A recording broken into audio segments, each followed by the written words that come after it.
Por muy difícil que me resultase, he llegado a una conclusión inexorable y profundamente perturbadora. Creo que una élite de personas, junto con las compañías que dirigen, han conseguido controlar no solo nuestra energía, el suministro de alimentos, la educación y la sanidad, sino cada una de las facetas de nuestra vida. Y lo hacen controlando el mundo de las finanzas, pero no crean más valor, sino que en realidad controlan la fuente del dinero.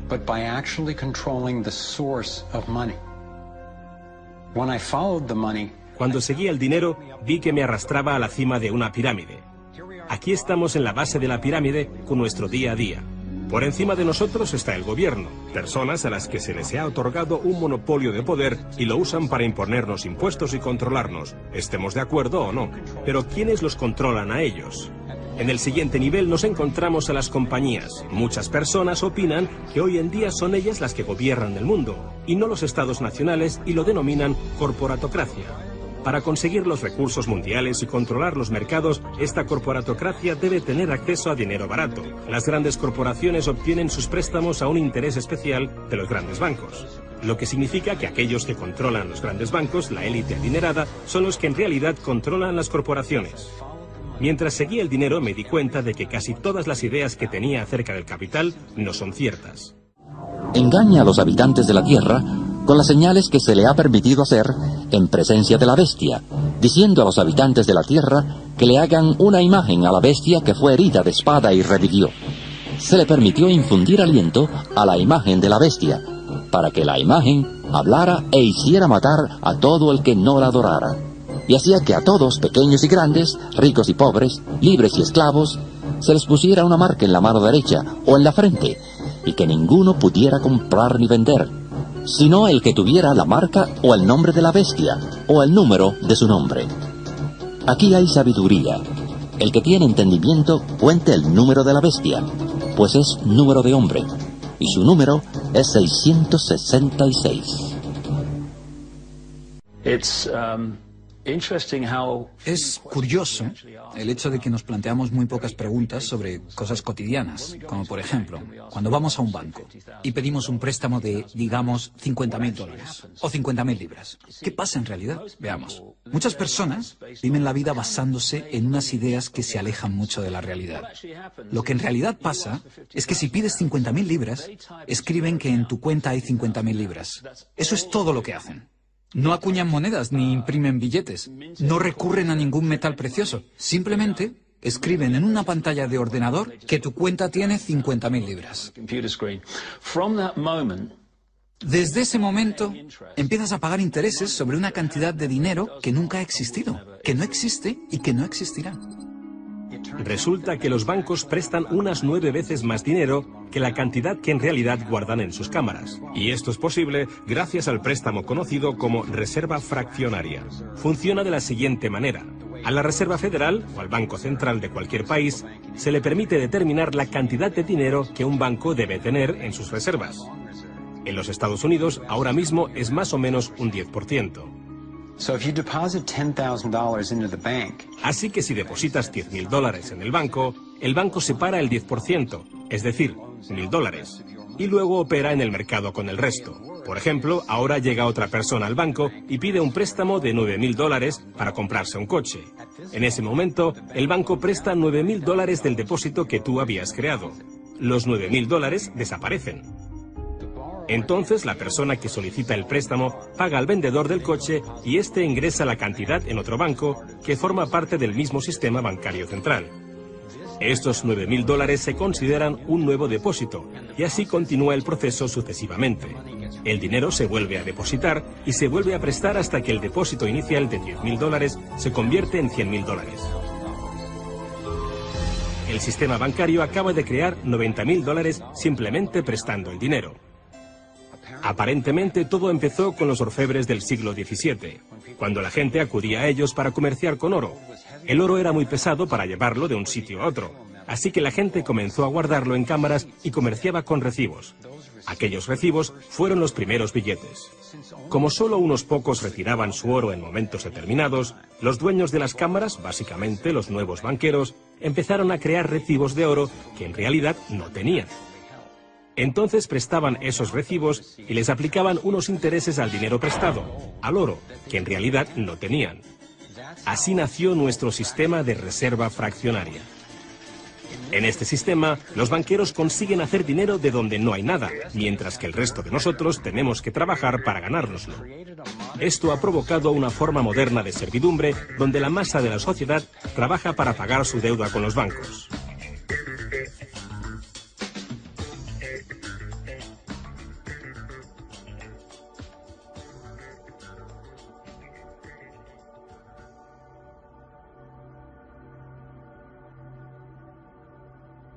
Bajo este esquema de reserva fraccionaria, inevitablemente nos hemos convertido en esclavos de la deuda de una élite financiera que nos gobierna.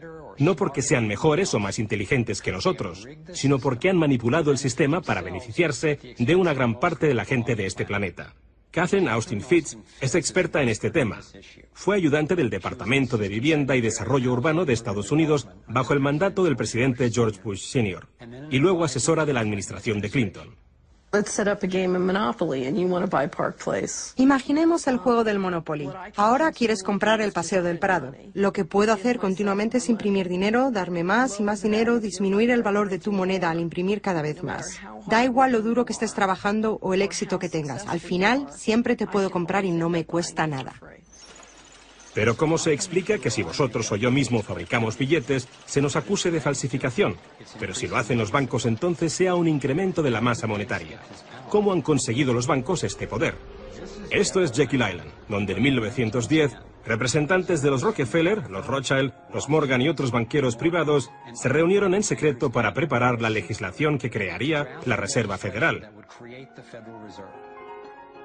Ed Griffin se encargó literalmente de escribir un libro sobre lo que pasó en Jekyll Island. Los bancos centrales son como carteles bancarios, quienes se han asociado con los respectivos gobiernos de los países donde operan y se les ha otorgado un poder monopolístico sobre la creación del suministro monetario del país. Eso fue lo que los políticos les ofrecieron como regalo, se podría decir, a cambio de la asociación. Y a cambio, ¿qué ofrecen los banqueros a los políticos? Les prometen crear dinero de la nada, ahora que tienen esa potestad para hacerlo cada vez que el gobierno lo necesite. Y desde 2008 hemos presenciado la mayor impresión de dinero falso de la historia. La prestidigitación financiera disfraza los costes, esconde a quien debemos culpar y nos deja como esclavos de la deuda trabajando para pagar las facturas. Me ha chocado el hecho de que en el mismo año en que se creó la Reserva Federal, en 1913, se creara también el Servicio de Impuestos Internos, y desde entonces se estableció el impuesto sobre la renta. Así que todos nosotros tenemos que pagar la deuda de los políticos con intereses a los banqueros. El problema es que tenemos un sistema bancario privado y centralizado en los Estados Unidos, disfrazado de sistema público.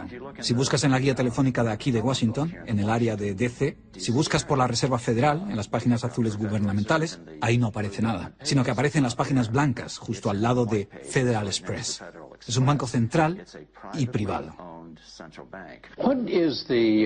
¿Cuál es la relación adecuada, cuál debería ser la relación adecuada entre el presidente de la Reserva Federal y el presidente de los Estados Unidos?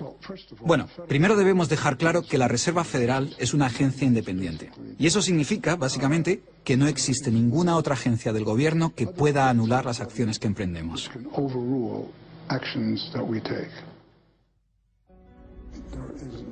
Que no existe ninguna otra agencia del gobierno que pueda anular las acciones que emprendemos. Tenemos un banco privado que imprime dinero en beneficio del Tesoro. La Reserva Federal imprime dinero en un sistema basado en la deuda, que crea escasez, pero coloca a un grupo de privilegiados en una posición en la que tienen acceso a todos los datos sobre la economía, mientras que nosotros continuamos en la ignorancia. Así que tenemos a un pequeño grupo de banqueros que entienden los datos de cómo funciona el dinero en la economía y se les proporciona la habilidad de imprimir dinero de manera que se sigue protegiendo a los privilegiados mientras que el resto nos hundimos. Catherine hizo la prueba de comparar una economía sana con un toroide vibrante, equilibrado, que fluye libremente y que se autoenergiza, en contraposición con lo que está pasando actualmente en nuestra economía. Tenemos un sistema muy dinámico que intenta optimizarse. pero en el centro se entrelaza con una solitaria. La solitaria actúa en el cuerpo inyectando una sustancia química que hace que te apetezcan las sustancias que le resultan beneficiosas a ella y que para ti son perjudiciales. Tienes un parásito que te manipula y que se alimenta a costa del organismo. Vivimos en un sistema económico que imita a la solitaria, donde la élite financiera sería la tenia y se está alimentando de nosotros, y no les gusta que se descubran sus artimañas. Después de que Catherine comenzase a destapar la corrupción del gobierno en los más altos niveles, el FBI llevó a cabo una redada en su compañía y le requisó sus pertenencias. Tuvo que ir de juicio en juicio durante 10 años hasta que la declararon inocente. Así que tenemos a la Reserva Federal, una corporación privada con el monopolio de crear dinero, pero sin tener que rendir cuentas y que además está apoyada por el gobierno con el monopolio de la fuerza. Han engañado al país haciéndole creer que la Reserva es una institución que ayuda a estabilizar la economía y que no depende de la política. Pero de hecho, en ya casi un siglo de existencia, la Reserva Federal ha hecho justo lo contrario. Desde que se puso en marcha, nos han robado a través de la inflación y el poder adquisitivo del dólar ha disminuido más de un 97%. Y la diferencia entre ricos y pobres deja claro que el dinero va a parar a manos de unos pocos. Solo 16 años después de que la Reserva Federal accediera al poder, los Estados Unidos sufrieron la Gran Depresión. En mi investigación he descubierto que antes de que se produjese el crack del 29, la élite de banqueros sacó su dinero del mercado. Después del crack, usaron ese dinero para comprar todas las acciones baratas y los bancos en quiebra más pequeños por poco dinero. Entre los banqueros que consolidaron su fortuna de esta manera, encontramos a los Rothschild, los Rockefeller y los Morgan. Un caso similar sucedió con el colapso financiero de 2008, en el que de nuevo se volvían a beneficiar los mismos banqueros. En los años previos al colapso, los mayores bancos, incluyendo Bank of America, Citigroup y Chase, todos ellos controlados por los Rothschild, los Rockefeller y los Morgan, se forraban y comerciaban con préstamos basura, cuyo dinero sabían que no iban a poder recuperar. Es como colocar unas naranjas podridas en una caja y venderlas como si fuesen de la mejor calidad. Los que habían embalado ese producto sabían que tarde o temprano alguien abriría la caja y vería que no contenía nada de valor, ya que al fin y al cabo ellos habían empaquetado dichas cajas. Cuando las naranjas podridas, lo que conocemos como créditos basura, los derivados y las coberturas por incumplimiento crediticio se descubrieron finalmente, acabó por afectar a todo el mundo. La gente empezó a perder sus casas, trabajos, negocios y fondos de jubilación. Mientras tanto, los grandes bancos, que fueron los que en realidad crearon el problema, fueron los únicos a los que rescataron. ¿Y eso por qué? ¿Por qué iba la Reserva Federal a dar a los bancos billones de dólares aunque la mayoría de los estadounidenses estuviera en contra de que los rescatasen? ¿Y por qué no ayudaron a los más necesitados en vez de ayudar a los que perpetraron el colapso financiero? Mi investigación me llevó a la conclusión de que las mismas personas que crearon la Reserva Federal, los Rothschild, los Rockefeller y los Morgan, todavía la controlaban y utilizaban esta estructura para salvarse a nuestra costa. Muchos de los bancos creados siguen siendo el lobby más poderoso del Capitolio de los Estados Unidos, y ellos sinceramente son los dueños del lugar. Estoy convencido de que el reciente colapso financiero de 2008 fue el resultado de un esquema de inflar y tirar orquestado, diseñado y ejecutado por los grandes banqueros para consolidar sus fortunas y su poder. David Icke nos explica cómo ve los denominados ciclos comerciales de la Reserva Federal. Fase 1 es como lanzar el sedal. Fase 1, colocas un montón de dinero, unidades de intercambio en circulación. Para ello, bajas los intereses y concedes muchos préstamos. Esta es la parte del ciclo que denominamos boom. Como hay muchas unidades de intercambio en circulación, hay un montón de dinero que cambia de manos, que genera una gran actividad económica. Eso genera empleo y como se gasta más y más dinero, aumenta la demanda. Así que las compañías solicitan más créditos de dinero recién salido del horno para aumentar su producción. La gente coge confianza a su rutina. Pues resulta que trabajo para tal compañía y tienen muchos pedidos. Funciona de maravilla, tengo trabajo asegurado. ¿Y sabes qué? Estoy pensando en comprar una casa más grande. Luego empiezan a cambiar. Lo que hacen es tirar del sedal. Suben los tipos de interés. Ahora, cada vez hay menos personas que consiguen los créditos porque las condiciones de concesión se han endurecido. Y también, al aumentar los tipos de interés, una gran parte del salario de las personas se destina a pagar esa subida de los intereses y no al consumo. De repente, ya no hay tanto dinero en circulación y por tanto se compran menos cosas. Los beneficios de las compañías empiezan a disminuir, empiezan a reducir los puestos de trabajo y algunas comienzan a cerrar. La gente pierde sus trabajos. Ya no pueden pagar las hipotecas de esas grandes casas que se habían comprado cuando todo iba bien. Ahora los bancos empiezan a recoger el sedal, porque mientras la gente se declara en bancarrota, tanto las compañías como las personas, los bancos se quedan con las fortunas que sí que son de verdad. Con las propiedades, las tierras, los recursos que habían puesto como aval para que simplemente les prestasen unas cifras que solo aparecían en la pantalla del ordenador. Y llevamos siglos con este ciclo económico de tirar el sedal y recoger, de inyectar una gran cantidad de dinero en circulación, de hacerlos picar. Y lo que se ha hecho en realidad es robar. Y se ha propiciado que se acumule la verdadera riqueza del mundo en manos de unos pocos.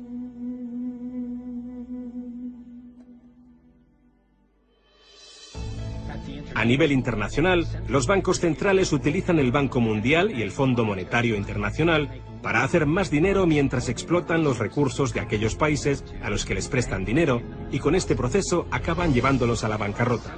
El Banco Central de los bancos centrales es el banco creado por los Rothschild, el Banco de Pagos Internacionales.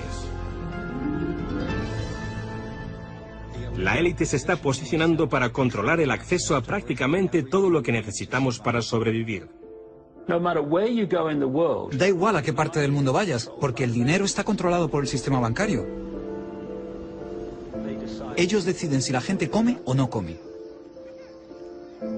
¿Quién se convierte en multimillonario y quién sobrevive con menos de $1 al día? El que controla el dinero, controla el mundo. Y muy pocas personas controlan el dinero.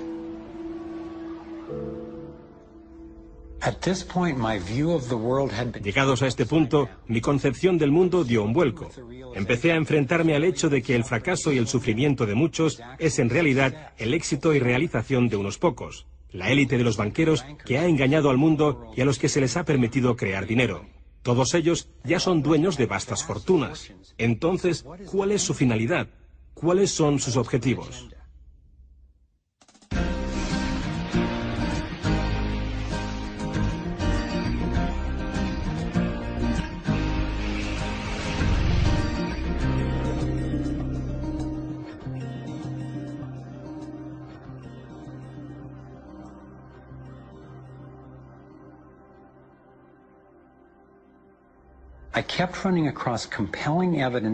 Seguí encontrando pruebas y a expertos creíbles que afirmaban que el objetivo secreto de la élite financiera no era otro que el dominio total del mundo. Al principio me resistí a creerlo, pero me había comprometido a averiguar qué nos impedía prosperar y daba igual a dónde me llevase ese descubrimiento. Una noche me desperté a las 3 de la madrugada con una pregunta que me inquietaba. Si este pequeño grupo quería dominar el mundo entero, ¿qué necesitarían controlar para conseguirlo? Salté de la cama y empecé a hacer una lista. Lo primero y lo más importante es que tienen que controlar el dinero. Y eso ya lo hacen. Controlar el dinero les permite controlar el resto de las cosas. Necesitan controlar la energía y eso también lo hacen. También controlan la agricultura a gran escala y el comercio mundial. Están comprando todos los suministros de agua de todo el mundo. Se han metido a la sanidad en el bolsillo e intentan acabar con las alternativas naturales. Tienen que controlar la información a la que tenemos acceso y nuestra reacción ante tal información. En Estados Unidos, Internet, nuestra mayor herramienta de comunicación y la base de la organización, hoy en día no está controlada o censurada. Pero esto está sufriendo ataques desde muchos puntos. Gobiernos, corporaciones y las Naciones Unidas intentan conseguir el control. Para un dominio total, se debe controlar la disconformidad. Tienen que arrebatarnos nuestros derechos, espiar a ciudadanos de a pie y seguirnos en todas las facetas de la vida. Mientras amanecía, sabía que una poderosa élite lo tenía prácticamente todo preparado para gobernar el mundo, y con miedo me di cuenta de que Gran Hermano no se acerca, sino que ya está aquí. Ya estamos metidos en Matrix. Pero ¿cómo salimos? Fui consciente de que necesitaba descubrir cuáles eran sus estructuras de poder y cómo funcionaban. Un grupo relativamente pequeño de familias, especialmente los Rothschild, los Rockefeller, los Morgan y los Carnegie, junto con los Harriman, los Schiff y los Warburg, han dirigido la élite en Occidente durante generaciones. Con esto no quiero decir que todos los integrantes de estas familias sean conscientes o participen en los planes de dominio del mundo. Sin embargo, estoy convencido de que los cabezas de familia de estas dinastías controlan los intereses corporativos y financieros que llevan a cabo el fatídico esquema que está destrozando tantísimas vidas. Se les ha puesto muchos nombres a aquellos que en secreto controlan el orden del día.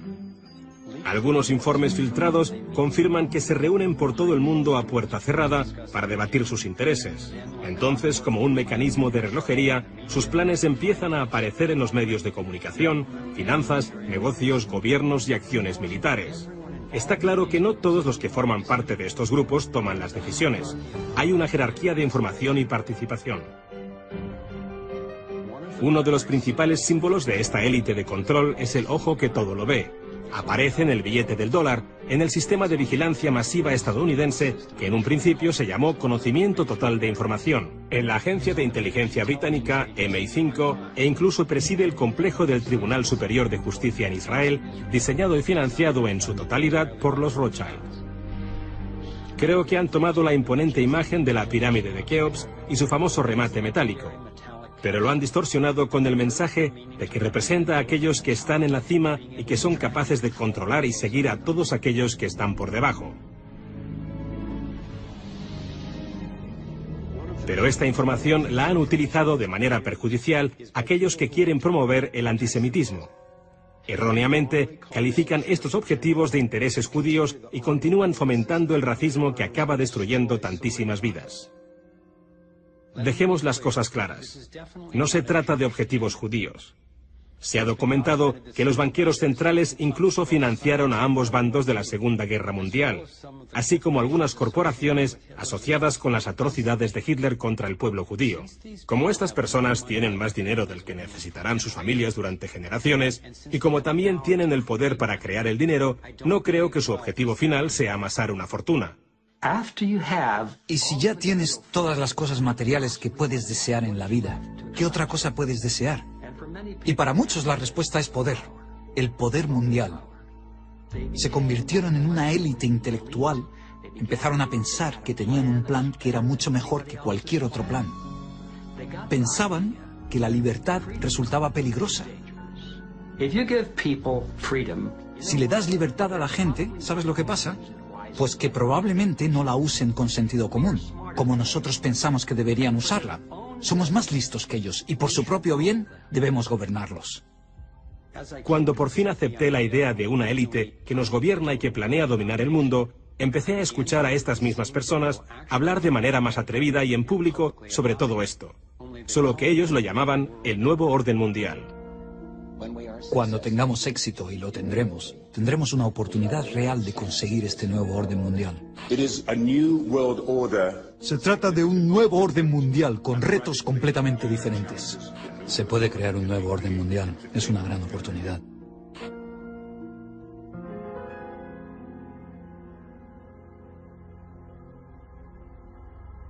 Teniendo en cuenta la situación de nuestro mundo ahora mismo, un nuevo orden mundial puede parecernos una gran idea.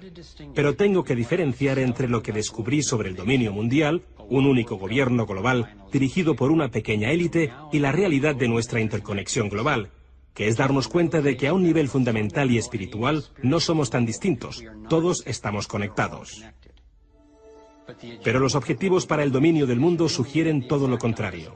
Siguen la estrategia de divide y vencerás, para mantenernos enfrentados, pensando que el problema son los demócratas o los republicanos, los liberales o los conservadores, cuando en realidad ambos partidos tienen los mismos objetivos.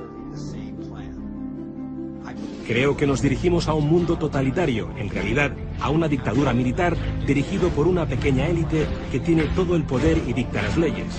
Si tuviesen éxito, no habría lugar al que huir o dónde esconderse. Pensadlo detenidamente.